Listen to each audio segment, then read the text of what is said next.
Chapter 1. The Family Gathering. The first thing you need to understand about the Harrison family is that money isn't just important to them, it's their religion, their identity, the very air they breathe. And I, Daniel Harrison, have always been the family heretic. I stood in the marble foyer of my Uncle Richard's estate in Greenwich, Connecticut, watching my relatives arrive for what they thought would be just another tedious family obligation, my grandmother's funeral. Mercedes, BMWs, and Teslas lined the circular driveway like a luxury car show sale. My 2015 Honda Civic, with its dented bumper and fading paint, sat among them like a homeless person at a country club. Daniel? My cousin Victoria air-kissed near my cheek, careful not to actually make contact. Her Chanel perfume was so strong it made my eyes water. Still driving that adorable little car? How quaint. Victoria was 32, same as me, and worked as a creative consultant for her father's marketing firm, a job that seemed to consist mainly of posting on Instagram and attending charity galas. She was wearing what I estimated to be about $15,000 worth of designer clothing to a funeral. "It gets me where I need to go," I said. "I'm sure it does." She patted my arm with her perfectly manicured hand. "Though I have to say, grandmother would have been so disappointed you never made something of yourself. She always had such high hopes for you." The comment stung because it was designed to. My grandmother, Eleanor Harrison, had died 3 days ago at 94. She'd been the matriarch of our family, the keeper of secrets, and the only person in the entire Harrison clan who'd ever treated me like I mattered. "Victoria, leave him alone." My sister Emily appeared at my elbow. At 28, she was 4 years younger than me and a corporate lawyer at a prestigious Manhattan firm. Unlike the rest of the family, Emily had actually earned her success rather than inheriting it or having it handed to her through family connections. "I'm just making conversation," Victoria said innocently. "It's not my fault Daniel chose to be a public school teacher instead of joining the family businesses. Though I suppose someone has to educate the masses." She floated away to join a cluster of other cousins, leaving Emily and me standing alone. "Don't let her get to you," Emily said quietly. "She's miserable. Her third engagement just fell apart." "I'm fine," I lied. The truth was I'd spent 32 years being the poor one, in a family of millionaires and billionaires. My father, James Harrison, had been the black sheep of his generation, a dreamer who'd married my mother, Sarah, a middle school art teacher, and moved to a modest house in suburban New Jersey to pursue his passion for writing. He died when I was 15, leaving Mom with 2 kids and a mountain of medical debt. She'd worked 2 jobs to keep us afloat, and I'd watched her sacrifice everything so Emily and I could go to college. The rest of the Harrison family, my father's 3 siblings and their offspring, had watched this struggle from their mansions and penthouses with a mixture of pity and contempt. They'd offered the bare minimum of help, always with strings attached and subtle reminders of our inferior status. My Uncle Richard, the eldest, had built a real estate empire. Aunt Patricia had married into old money and now chaired various charitable foundations. Uncle Thomas ran a hedge fund that managed billions. Their children had all attended Ivy League schools, joined the family businesses, married appropriate partners and produced appropriate heirs. And then there was me, Daniel Harrison, who'd gone to a state school on scholarship, become a high school history teacher in Newark, and lived in a 1-bedroom apartment in a building with no doorman. I made $48,000 a year. My cousin Marcus's watch cost more than my annual salary.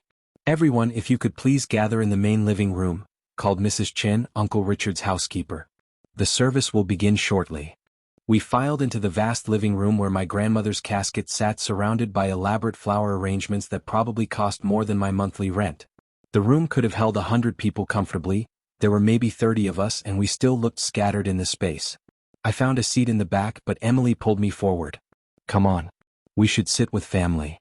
"We are in the back with family," I muttered, but I followed her to the 3rd row, just behind the primary heirs, Uncle Richard and Aunt Patricia and Uncle Thomas and their various spouses and children.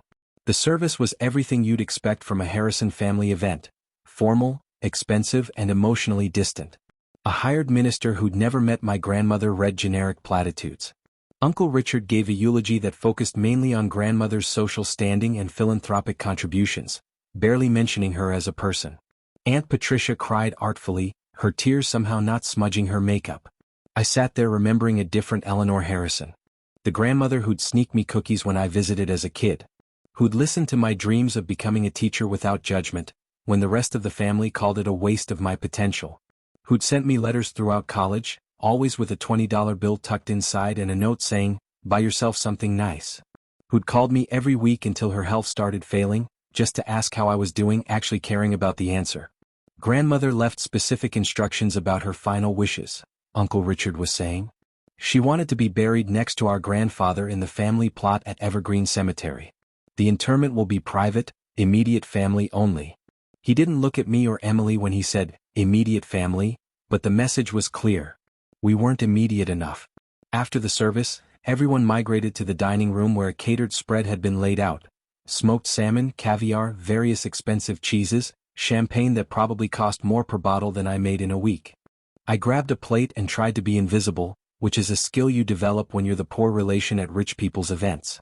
But invisibility wasn't on the menu today. Daniel, is it true you're still teaching at that school in Newark? My cousin Marcus cornered me near the shrimp cocktail. Marcus was a vice president at Uncle Thomas's hedge fund, a position he'd been groomed for since birth. I saw a news report about a shooting near there. Isn't that dangerous? That was 3 miles away from my school. And it is true I'm still teaching. 10th grade American history. How noble. You didn't make it sound like a compliment. Though I have to say, I'm surprised you didn't try to leverage your Harrison name for something better. Even public schools in Greenwich or Darien would be safer, more prestigious. I like where I teach. The kids are great. I'm sure they are. Marcus sipped his champagne. Still, it must be hard being the only Harrison who works a 9-to-5 job. Well, you and Emily, but at least she's pulling in 6 figures at her firm. Actually, teachers don't work 9 to 5. More like 7 to 6, plus evenings grading papers and weekends planning lessons. Right. Marcus had already lost interest. He was looking over my shoulder at someone more important. Well, good to see you, Daniel. Don't be a stranger. He walked away and I stood there holding my plate, feeling exactly like what I was, an outsider in my own family. He's an asshole, Emily said, appearing again. They all are. They're just successful. There's a difference. No, they're assholes who happen to have money. You're successful too, just in ways they don't value. She grabbed my arm. Come on, let's get out of here. We did our duty, showed our faces. Let's go somewhere grandmother would actually like. 20 minutes later, we were sitting in a diner in Stamford eating pancakes and drinking bad coffee. Emily had changed out of her designer funeral dress into jeans and a sweater she kept in her car for emergencies. Remember when grandmother used to take us here? Emily said, drowning her pancakes in syrup. She loved this place. Said it reminded her of when she was young, before she married grandfather and entered high society. She made air quotes around the last 2 words. I remember. Uncle Richard had a fit when he found out she was eating at diners instead of the country club. Uncle Richard has a fit about everything that doesn't fit his narrow view of proper Harrison behavior. Emily took a bite of pancake. You know what kills me? They all act like grandmother was this proper society matriarch, but she wasn't. Not really. She grew up poor in Queens. Worked as a secretary. Met grandfather at the company where she worked. She knew what it was like to struggle. Try telling that to Victoria or Marcus. They wouldn't believe it. They've rewritten family history to make themselves feel superior. Emily pointed her fork at me. But you know who grandmother really was. That's why she loved you best. I'd always suspected that was true, but hearing Emily say it out loud made my throat tight. She loved all of us. She tolerated most of us. She loved you and me. Because we're the only ones who turned out like actual human beings instead of money-obsessed snobs. My phone buzzed. A text from an unknown number. Mr. Harrison, this is Gerald Winters from Winters, Patterson and Associates. I'm the attorney handling your grandmother Eleanor Harrison's estate. We need to schedule a reading of the will. Please call my office at your earliest convenience. I showed Emily the text. Ha, she said. I got the same message. Guess grandmother left us something after all. Probably her china or her book collection or something the others don't want. As long as it's not her debts, I joked. But something in my chest felt strange. Grandmother had never mentioned a will to me. Never hinted at leaving me anything. And why would a law firm I'd never heard of be handling it instead of the family's usual attorneys? We should call, Emily said. See what this is about. I called the number and got a receptionist who scheduled us for an appointment the following Tuesday at 10 a.m. And Mr. Harrison, she said before hanging up, please ensure you can be there in person. Mr. Winters was very specific that all beneficiaries must attend the reading. Who else is attending? I asked. I'm not at liberty to say, sir. But I can tell you that your grandmother's will contain some unexpected provisions. Mr. Winters will explain everything on Tuesday. The call ended, leaving me with more questions than answers. Well? Emily asked. They want us there Tuesday at 10. The receptionist said there are unexpected provisions in the will. Probably just legal speak for, she left you her costume jewelry and her recipe box. Emily finished her pancakes. Don't get your hopes up, Danny. You know how this family works. The real money always goes to the real Harrisons. She meant the ones who'd stayed in the fold, who'd joined the family businesses, who'd married the right people and lived the right lives. Not the black sheep's kids who chose teaching over finance, public service over private wealth. But that strange feeling in my chest wouldn't go away. And for the first time in years I let myself wonder, what if Emily was wrong? What if grandmother had seen something in me that the rest of the family couldn't? What if all those years of being treated like the poor relation were about to pay off in a way none of us expected? I pushed the thought away. Hope was dangerous when it came to the Harrison family. Better to expect nothing and be pleasantly surprised than to hope for something and be inevitably disappointed. But as we drove back toward the city, I couldn't help running possibilities through my mind. Maybe grandmother had left me enough for a down payment on a small house. Maybe enough to pay off my student loans. Maybe enough to finally stop living paycheck to paycheck just for a little while. I should have known better. The Harrison family had taught me one lesson very well over 32 years. Never expect anything and you'll never be disappointed. But sometimes, just sometimes, the universe has other plans. Chapter 2, The Reading. The law offices of Winters, Patterson and Associates occupied the 43rd floor of a gleaming tower in Midtown Manhattan. The elevator ride up was so smooth I barely felt it moving, and when the doors opened I stepped into a reception area that screamed, "We charge $800 an hour and we're worth it." Emily met me in the lobby. She'd come straight from her own law firm and was still in her work clothes. A sharp gray suit that probably cost more than my entire wardrobe but was modest by Harrison family standards. "You ready for this?" she asked. "Ready to inherit grandmother's china?" "Sure. I'm serious, Danny. Something feels off about this whole thing." She lowered her voice. "I did some research on this firm. Winters, Patterson and Associates doesn't do estate law. They do corporate acquisitions, international finance, stuff like that. So why are they handling grandmother's will?" Before I could answer, the elevator opened again and our entire extended family poured out. Uncle Richard led the pack, looking annoyed to be here. Aunt Patricia was in full mourning Chanel. Uncle Thomas was on his phone, barking orders at some subordinate. Behind them came the cousins, Victoria, Marcus, Jennifer, Brandon, and the rest, all looking like they'd rather be anywhere else. "Daniel. Emily." Uncle Richard nodded curtly. "I see you received the summons as well." "Summons?" Emily raised an eyebrow. "Well, what would you call a mysterious demand to appear at an attorney's office with no explanation?" Aunt Patricia sniffed. "I have a board meeting I had to reschedule for this. This had better be important." A door opened and a man in his 60s appeared, tall, distinguished, with silver hair and sharp eyes behind expensive glasses. "Harrison family? I'm Gerald Winters. Thank you all for coming. Please follow me to the conference room." We filed into a massive conference room with floor-to-ceiling windows overlooking Manhattan. A long table dominated the space, and Mr. Winters directed us to seats around it. I found myself sitting between Emily and a window, as far from the power seats at the head of the table as possible. Uncle Richard, naturally, claimed the spot at Mr. Winters's right hand. "Now then," Mr. Winters began, settling into his chair and opening a thick folder. "I appreciate you all making time for this. I know you're all busy, and I know this has been a difficult time with Mrs. Harrison's passing. I'll try to make this as straightforward as possible. Perhaps you could start by explaining why Mother used a firm none of us have ever heard of instead of Carmichael and Sons, who've handled Harrison family legal matters for 40 years, Uncle Richard said sharply. "I can address that," Mr. Winters said calmly. "Your mother came to me 5 years ago specifically because she wanted to keep this will separate from the family's usual legal channels. She wanted, in her words, absolute confidentiality and complete independence from family influence." The room went quiet. Uncle Richard's face had gone red. "Are you suggesting my mother didn't trust her own family?" Aunt Patricia demanded. "I'm not suggesting anything, Mrs. Whitmore. I'm simply telling you what she told me." Mr. Winters pulled out a document. "Now, shall we proceed with the reading?" "Please," Uncle Thomas said impatiently. "Some of us have actual work to do today." Mr. Winters put on his reading glasses. "Very well. I, Eleanor Margaret Harrison, being of sound mind and body, Do hereby declare this to be my last will and testament, hereby revoking all previous wills and codicils. Standard opening. I tuned out a little, already mentally back in my classroom, thinking about tomorrow's lesson plan on the Industrial Revolution.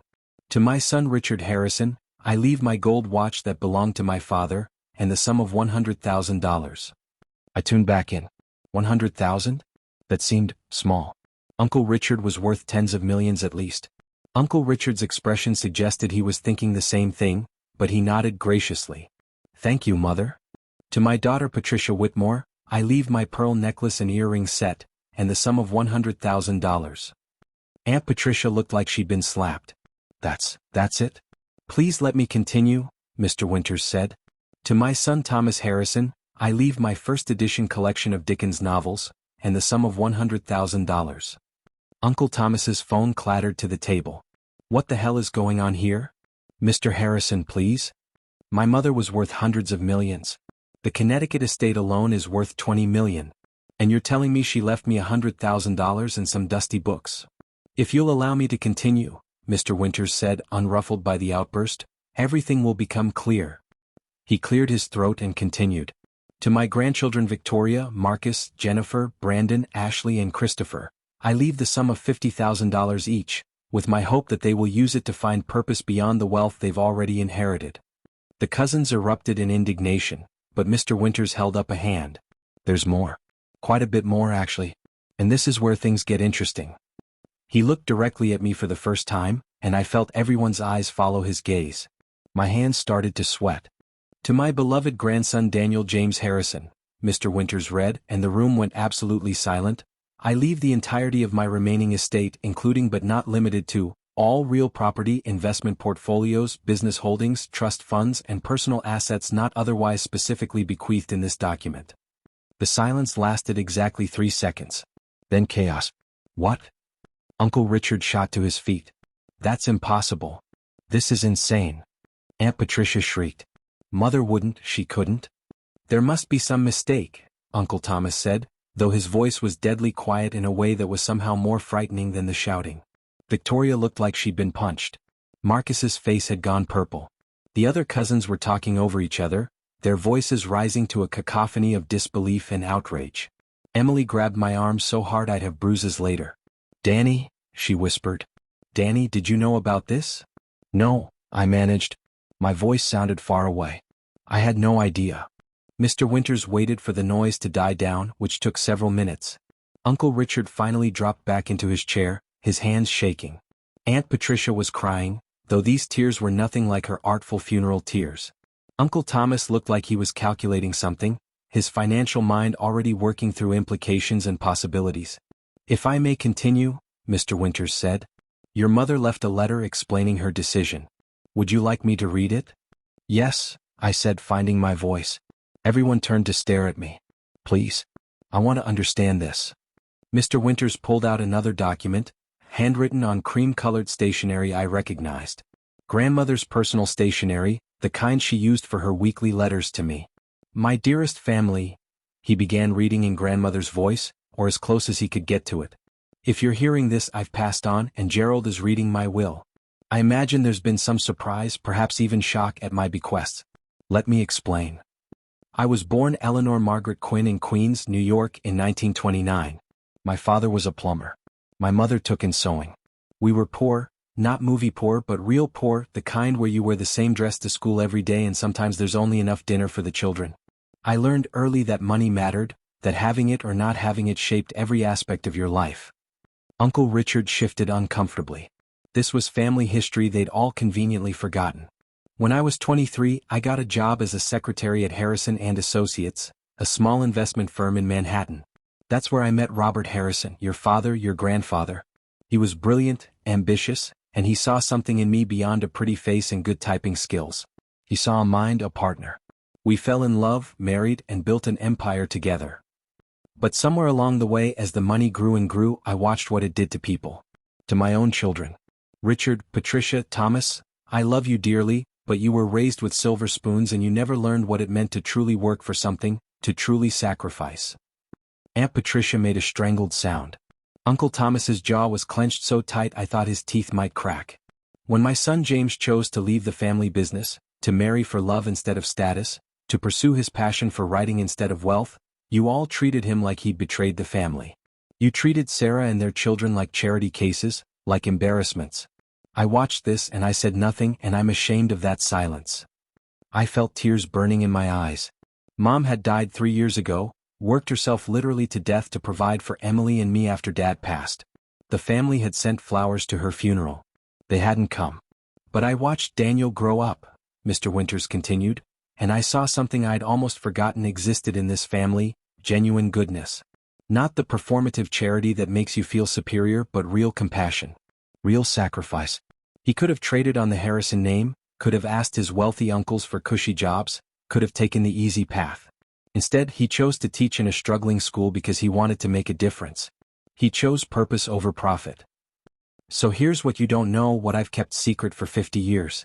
When Robert died 15 years ago, I inherited everything: the business holdings, the real estate, the investment portfolio.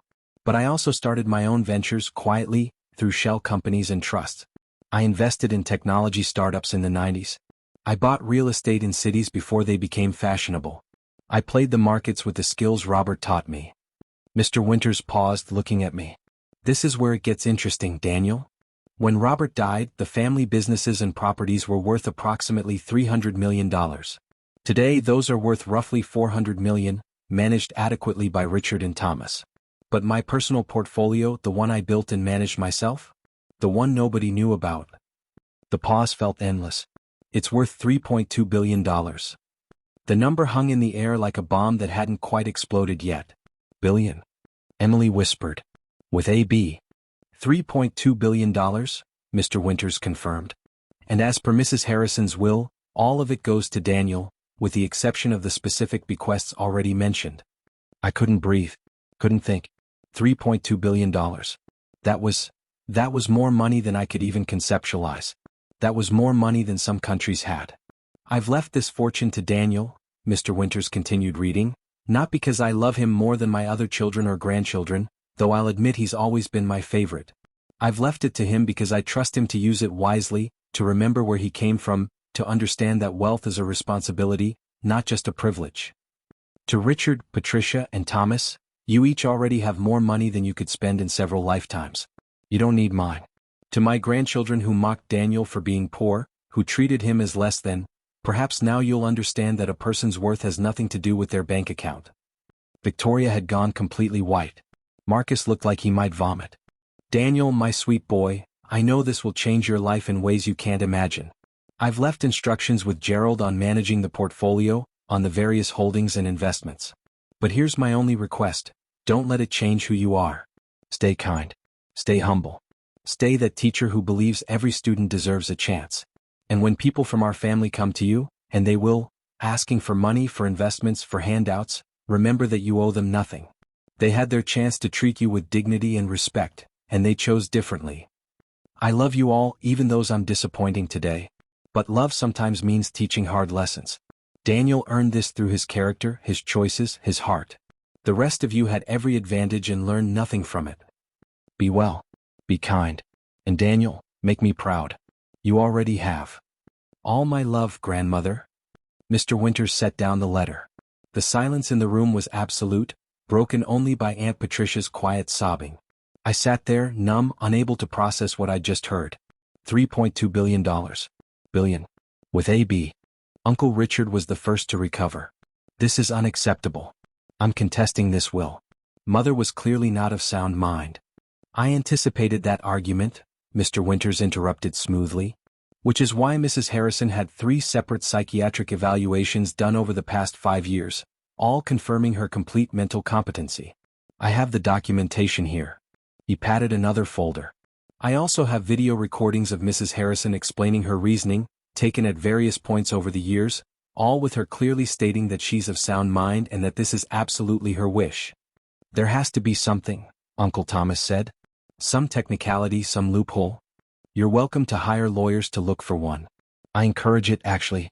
Mrs. Harrison predicted you would, and she made certain every detail was ironclad. This will has been reviewed by 5 different law firms. It will stand up to any challenge. Mr. Winters looked at Uncle Thomas directly. And frankly, Mr. Harrison, challenging it will cost you millions in legal fees and gain you nothing but negative publicity. Is that really how you want to spend your time? Danny, Emily breathed beside me.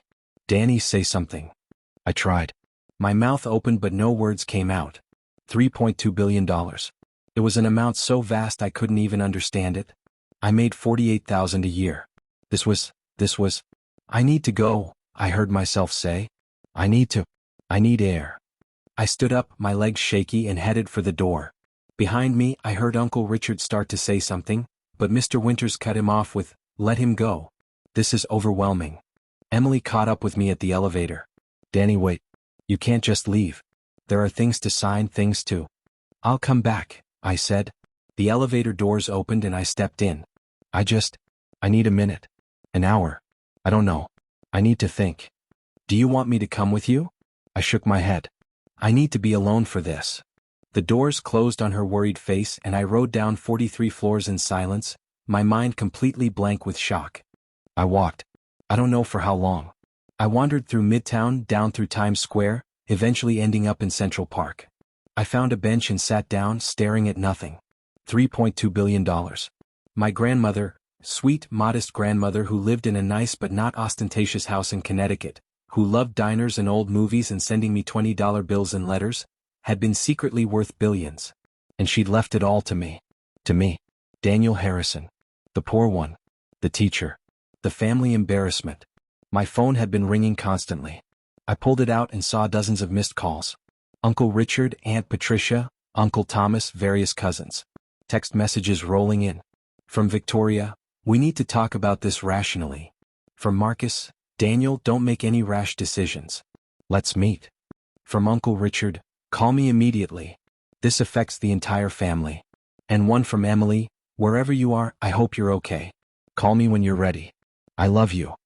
I was about to turn the phone off when a new number popped up. Mr. Winters. I answered. Hello. Daniel. I hoped you'd pick up.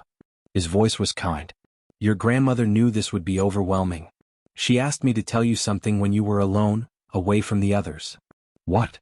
She said to tell you, Daniel, you've lived 32 years being told you weren't good enough, rich enough, successful enough. Now you have more money than all of them combined. You could use it for revenge, to prove them wrong, to shove their mockery back in their faces. But that's not who you are. That's not who I raised you to be. Use it for good. Use it for joy. Use it to help people who need it. And when your family comes crawling, and they will, remember that you owe them nothing but honesty. Be honest about who you are and what you value. The money is just a tool. You're still the same Daniel you were yesterday. Don't let it change that. My throat was so tight I could barely speak. She really said that? Word for word. She recorded it a month before she died. Mr. Winters paused. Daniel, I've been handling estates for 40 years. I've seen family fights over fortunes that would make your hair curl. Your grandmother was the wisest client I ever had. She knew exactly what she was doing and she knew exactly why she was doing it. Trust her judgment. She certainly trusted yours. I don't know what to do, I admitted. For now. Go home. Process this. Tomorrow morning, come back to my office and we'll go through everything, the portfolio, the holdings, the management structure she set up. She's left you detailed instructions and a team of advisors. You don't have to figure this out alone. He paused. But Daniel? Don't give any of them money. Not yet. Maybe not ever. Your grandmother was very clear about that. They need to understand that their treatment of you has consequences. What if they contest the will anyway? Let them. It won't succeed and it will cost them dearly. Both financially and in terms of family relationships. But that's their choice to make. After we hung up, I sat on that bench for another hour watching people walk by. Joggers. Tourists. Families. None of them knew that the guy in the wrinkled shirt sitting on the bench was now a billionaire. Chapter 3. The Reckoning. I didn't go back to work for a week. I called in sick, which wasn't entirely a lie because the shock of the will had left me feeling physically ill, and spent my days in my tiny apartment trying to process my new reality. Mr. Winters had been true to his word. The day after the will reading, I went back to his office and spent 6 hours going through documents. Grandmother had left me detailed instructions, a team of financial advisors who'd been managing her secret portfolio for years, and a personal letter with her wishes for how I should handle various aspects of the inheritance. The scope of it was staggering. Real estate holdings across the country, Apartment buildings, commercial properties, undeveloped land that was now worth fortunes. Stock portfolios in hundreds of companies. Venture capital investments in startups that had become household names. She'd been a financial genius, making calculated bets that paid off spectacularly. Your grandmother had a particular talent for seeing potential before anyone else did, explained Marcus Reeves, the chief financial advisor. He was a serious man in his 50s who'd apparently been managing grandmother's secret portfolio for 15 years. In 1995, she invested $2 million in a little startup called Amazon. In 2004, she bought into Facebook when it was just a college project. In 2010, she put money into Tesla when everyone thought electric cars were a pipe dream. She had an instinct for disruption, for innovation. Why keep it secret? I asked. Why not let the family know? She said she wanted to see how they'd behave without the promise of her money hanging over them, Marcus said. She wanted to know if they'd treat you with respect because you deserved it, or only if they thought you might inherit something. I think she got her answer. My phone hadn't stopped ringing. The family had started with attempts at reconciliation, then moved to outrage and now had settled into a kind of desperate bargaining. Uncle Richard's latest message: Daniel, we need to discuss this as a family. What Mother did was divisive and harmful.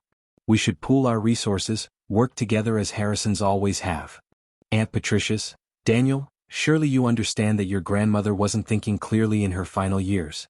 The kind thing to do would be to share this windfall with the family who raised you. Uncle Thomas's was more direct. Kid, let's be realistic.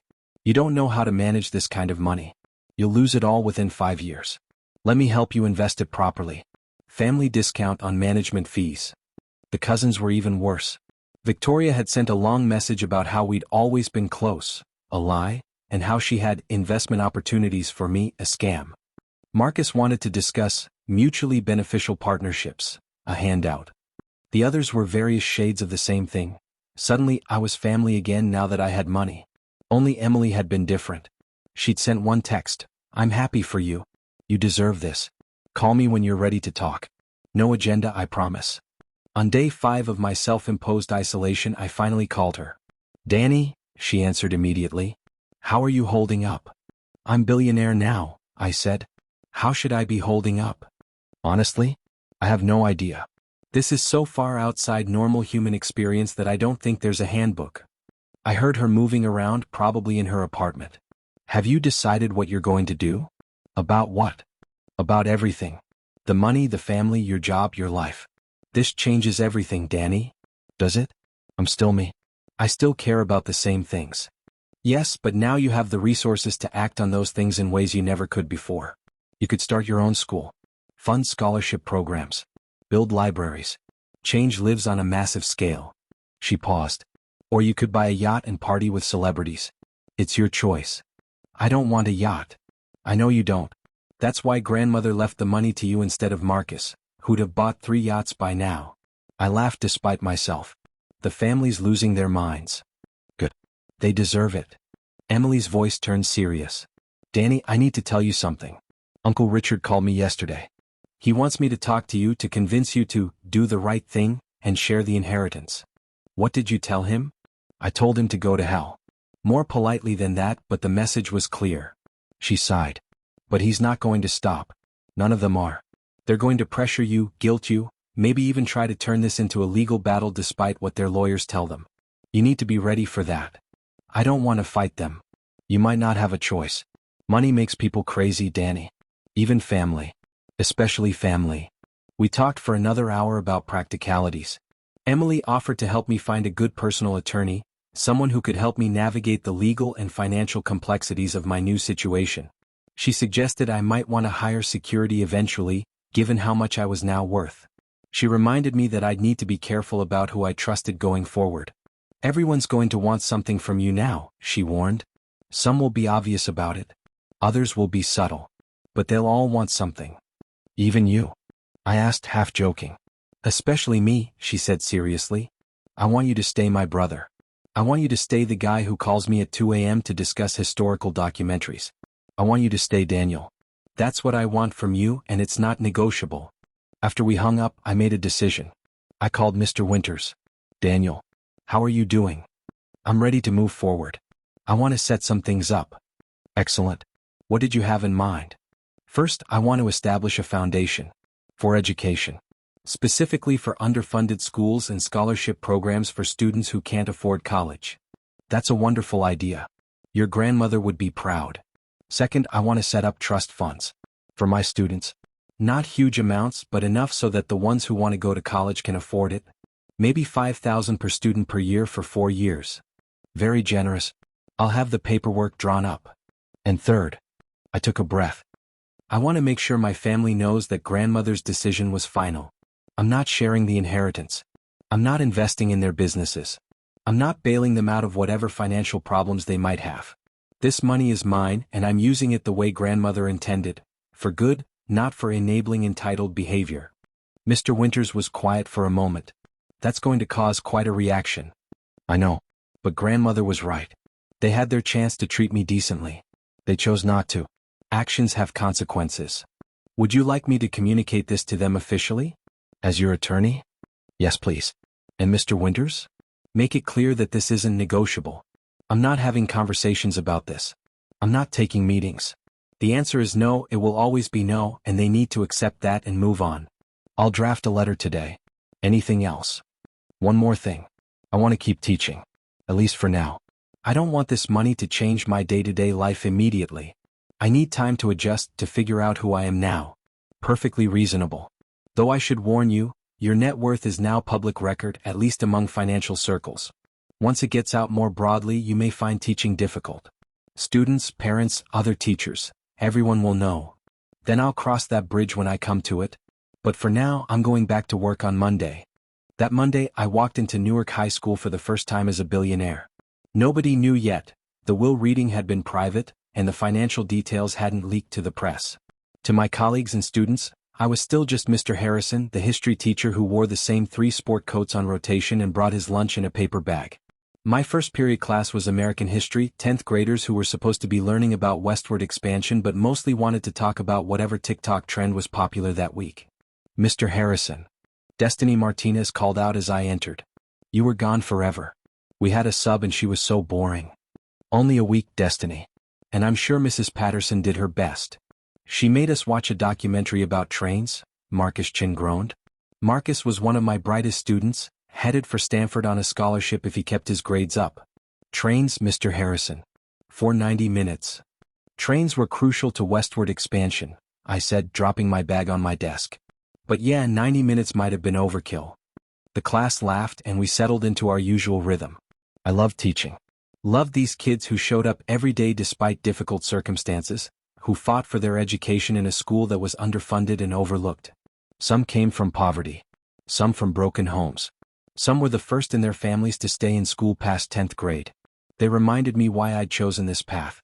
Why I'd never wanted the Harrison family money or lifestyle. These kids needed teachers who cared, who showed up, who believed in them. They didn't need someone who was here for a paycheck or because they couldn't do anything else. At lunch, I sat in the teacher's lounge with my usual group, Beth Patterson who taught English, David Wong who taught math, and Sarah Johnson who taught science. You look different, Beth observed. Did you get a haircut? No, same hair. Something's different though.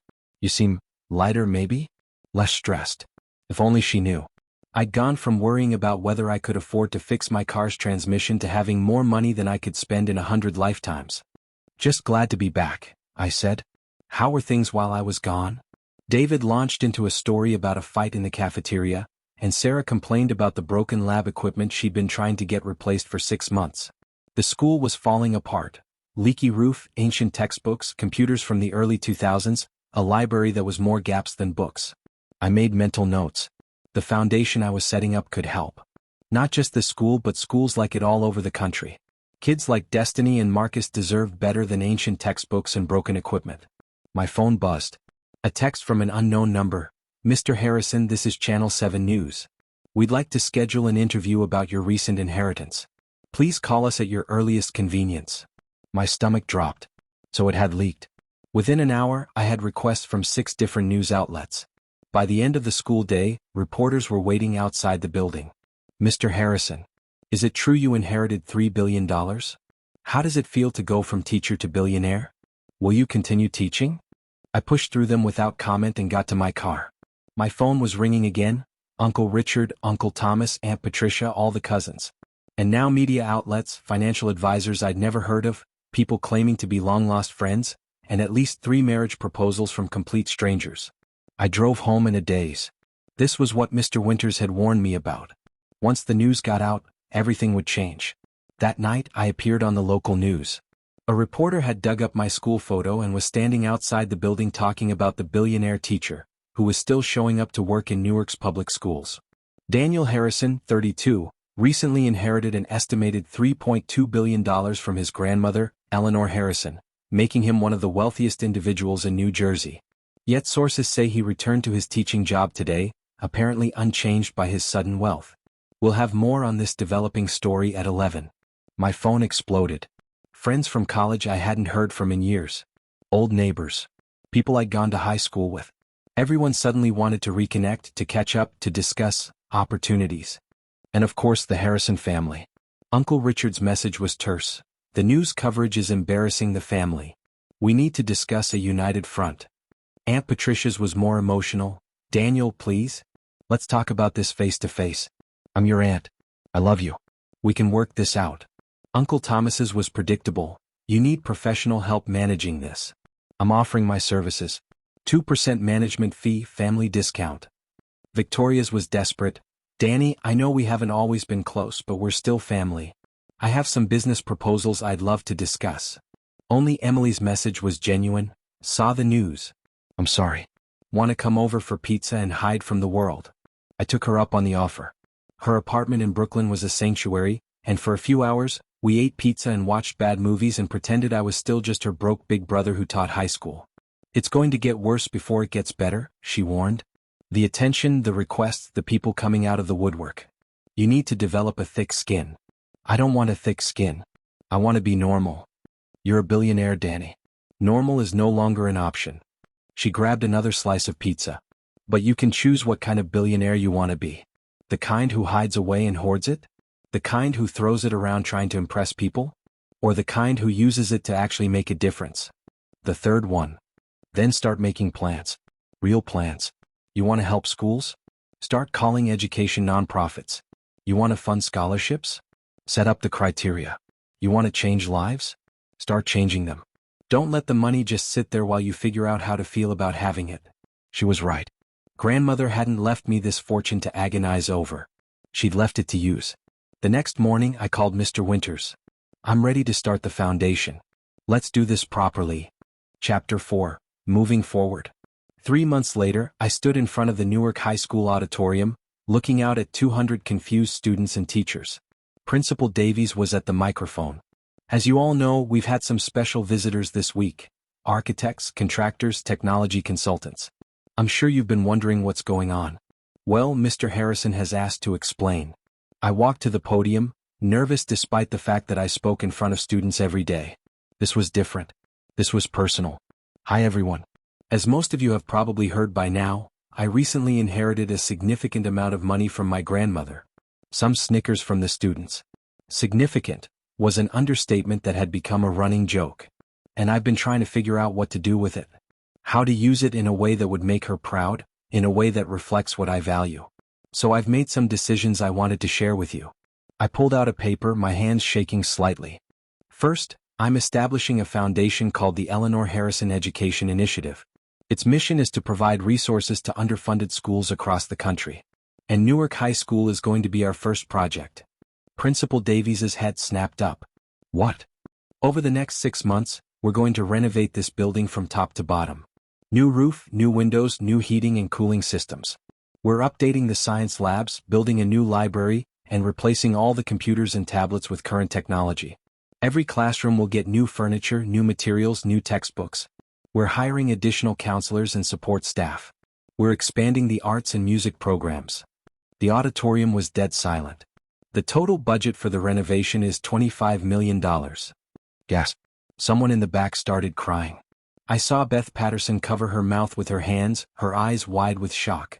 Additionally, every student currently enrolled at Newark High School is now eligible for the Eleanor Harrison Scholarship. If you maintain a 2.5 GPA and meet with our college counselors, We'll cover your tuition, fees, books, and room and board for 4 years at any accredited college or university in the country. Now students were crying too. Destiny Martinez was sobbing openly. Marcus Chin looked like he'd been struck by lightning. This isn't charity, I said, my voice cracking with emotion. This is investment. Investment in you, in your futures, in your potential. My grandmother believed that everyone deserves a chance, regardless of where they're from or how much money their family has. She believed in education as the great equalizer. And she trusted me to carry on that belief. Principal Davies had tears streaming down her face. Mr. Harrison, I don't know what to say. Say you'll help me make sure this money actually makes a difference. Say you'll help me create something that lasts beyond a new coat of paint. Absolutely. God, yes. Absolutely. The auditorium erupted in applause. Students were hugging each other, teachers were crying, and I stood there thinking about grandmother, hoping she could see this, hoping she was proud. After the assembly, I was mobbed by students wanting to thank me, to hug me, to tell me what the scholarship meant to them. Marcus Chin grabbed my hand and shook it so hard I thought my arm might fall off. Mr. Harrison, I was going to have to take out so many loans for Stanford. My parents were going to have to take second mortgages. Now I can go without destroying my family financially. Do you understand what this means? I did. I'd watched Mom destroy herself financially to put me and Emily through college. I understood exactly what it meant. Destiny Martinez was next. Mr. Harrison, I wasn't even going to apply to college. My mom can't afford it and I thought I'd just get a job after graduation. But now I could go? I could actually go. You can go, I confirmed. Maintain your grades, work with the counselors, and we'll make sure you can go. She burst into tears and hugged me so hard I couldn't breathe. That afternoon, the news stations picked up the story. Billionaire teacher donates $25 million to his own school, ran the headline. By evening, it had gone viral on social media. By the next morning, I had interview requests from every major news network in the country. I accepted one. Just one.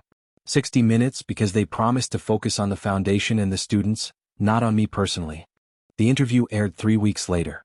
They showed footage of Newark High School, the leaky ceilings, the broken equipment, the students who deserved so much better than they were getting.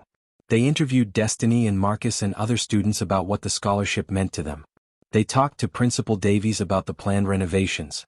And then they interviewed me. Why continue teaching? The interviewer asked. You're worth over $3 billion. You could retire, travel the world, do anything you want. I am doing what I want, I said. I love teaching. I love these kids. The money doesn't change that. Your family has been publicly critical of your decision not to share the inheritance. Your Uncle Richard called it selfish and divisive. How do you respond to that?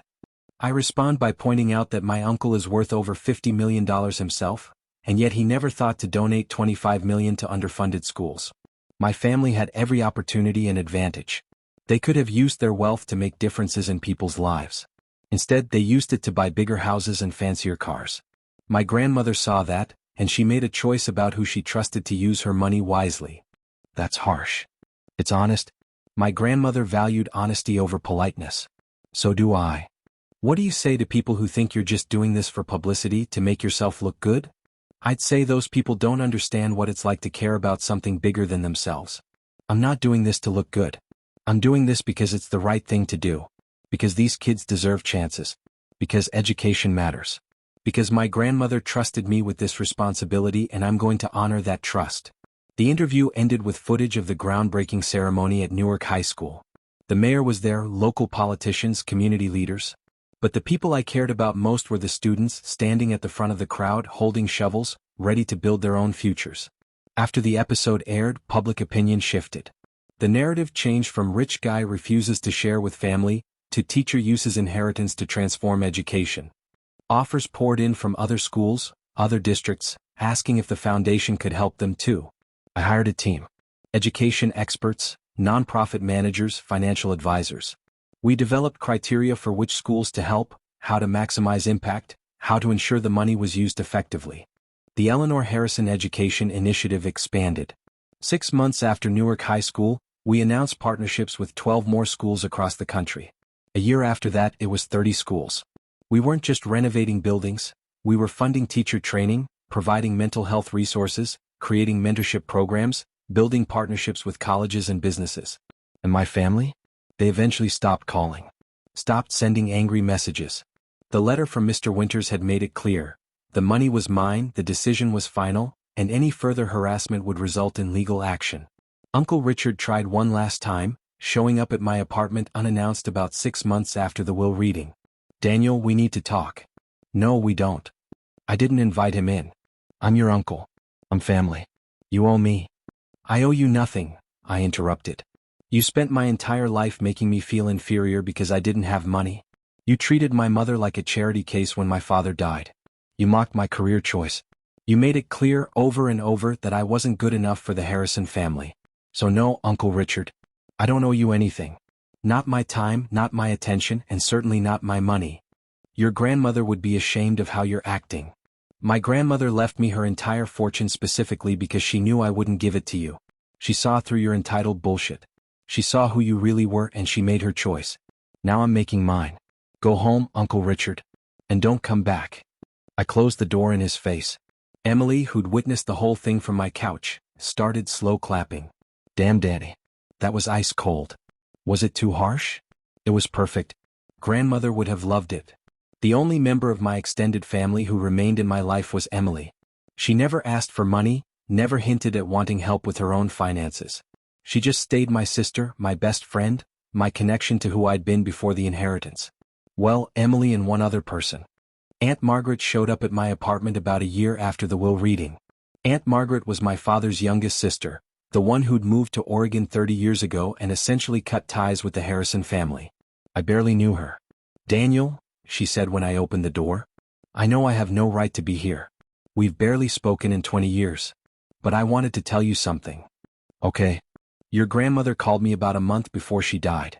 We hadn't spoken in years, but she tracked me down. She told me what she was planning, leaving everything to you. She asked me if I thought it was cruel, punishing the others." "What did you tell her?" "I told her it was the kindest thing she could do. That giving them more money would just enable their worst qualities. That the only chance they had of becoming decent people was to face real consequences for their behavior." Aunt Margaret smiled. "She said you'd remind her of your father. That you had his integrity, his values, his ability to see what really mattered." My throat tightened. "I miss him. He'd be so proud of you, Danny. Not because of the money but because of what you're doing with it. James always believed that wealth was a responsibility, not a privilege. That's why the family never understood him." She handed me an envelope. "Your grandmother asked me to give you this. She said to open it when you were sure you'd made the right choice." After she left, I opened the envelope. Inside was a letter in grandmother's handwriting. "Dear Daniel, if you're reading this, it means Margaret found you, and it means enough time has passed that you've started to use the inheritance in meaningful ways. I'm proud of you. I knew I would be, but I'm still proud. By now you've probably faced criticism from the family. They've probably called you selfish, cruel, ungrateful. They've probably accused you of turning your back on them. Don't listen. You didn't turn your back, you turned towards something better. Money reveals character, Daniel. It doesn't create it. Your cousins were entitled before they had money, and money just made them more so. You were kind before you had money, and money is allowing you to be kind on a grander scale. I've watched my children and grandchildren for decades, and here's what I learned. The ones who had the most were the ones who appreciated it least. They took everything for granted because they'd never struggled, never sacrificed, never wanted for anything. You're different. You understand the value of $1 because you've had to earn every one. You understand the importance of education because you've seen what happens to kids who don't get good ones. You understand that wealth is a tool, not a trophy. Use the money wisely. Help people who need it. Create opportunities that didn't exist before. And most importantly, stay yourself. Don't let the money change your character, your values, your heart. The family will come around eventually or they won't. Either way, you'll be fine. You have something they've never had and never will. Integrity. I love you, sweet boy. Make the world better. You already have. All my love, grandmother." I sat on my couch, my same old couch in my same old apartment that I still hadn't moved out of despite being able to afford literally any home in the world, and cried. Not sad tears. Grateful ones. 2 years after the will reading, I finally moved out of my apartment. Not into a mansion, but into a modest house in a nice neighborhood in Newark, close to the school. It had 3 bedrooms, a small yard, and cost less than what Victoria spent on her last car. The Eleanor Harrison Education Initiative was now operating in 127 schools across 34 states. We provided scholarships to over 3,000 students. We trained 500 teachers. We'd built 23 libraries and 15 science labs. We'd created mentorship programs that connected students with professionals in their fields of interest. And I was still teaching. Still Mr. Harrison to 200 students who called me out when my historical facts were wrong and who reminded me daily why this work mattered. I'd started dating someone, Amanda Chin, a fellow teacher who worked at a school in Patterson. We'd met at an education conference, and she'd had no idea who I was until our third date when she Googled me and called me, laughing, to ask why I'd failed to mention I was a billionaire. It didn't seem relevant, I'd said. You don't think being worth $3 billion is relevant to dating? I wanted you to like me for me, not for the money. Danny, I teach elementary school in Patterson. If I was interested in money, I'd have become a lawyer or married a hedge fund manager. I like you because you're kind and funny and you care about students. The money is just weird bonus information. We'd been together for 6 months now, and she still insisted on splitting restaurant bills, which I found both frustrating and charming. The Harrison family had largely moved on. Victoria got engaged again, this time to a tech entrepreneur who was actually wealthier than I was, which seemed to help her ego. Marcus started his own investment firm and had mild success. The uncles and aunts continued their lives of luxury, occasionally making snide comments about me to society reporters but mostly pretending I didn't exist. I was fine with that. Emily made partner at her law firm and bought a beautiful apartment in Brooklyn. I offered to help with the down payment but she refused. You already changed my life, Danny. You inspired me to do pro bono work for education nonprofits. That's enough. On the 3rd anniversary of grandmother's death, I visited her grave. It was a simple headstone in the family plot. She'd rejected the elaborate monument Uncle Richard had wanted to commission. Eleanor Harrison, 1929 to 2023. Beloved mother, grandmother, and friend. I sat on the grass next to the headstone and told her about everything. About the schools we'd helped, the students who'd graduated and were now in college, the teachers who'd been trained, the programs that were working. The family still thinks I'm crazy, I said.